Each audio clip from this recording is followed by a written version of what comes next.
आप भी अपनी सूखे खांसी से परेशान हैं तो चलिए, no syrup and no medicine, only काली मिर्च और घी से हम ठीक करेंगे। तो सबसे पहले हम घी लेंगे, आधा चम्मच लेंगे, आधे चम्मच से भी कम लेंगे और 2-3 दाने काली मिर्च लेंगे। इसको हम पहले अच्छे तरीके से इसे कूट लेंगे। कूटने बाद ऐसा दिखेगा। और अगर आपके पास ब्लैक पेपर है पाउडर तो उसे यूज़ कर सकते हैं। तो हम घी में इसे डाल देंगे काली मिर्च को और इसको हल्का सा गरम कर लेंगे।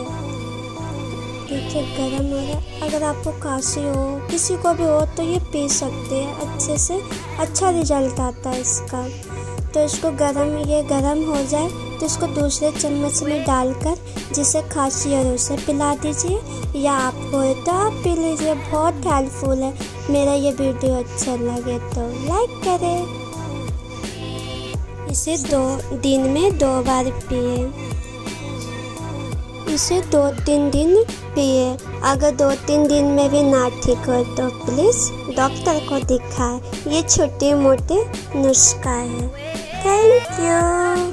Thank you for watching. Bye bye.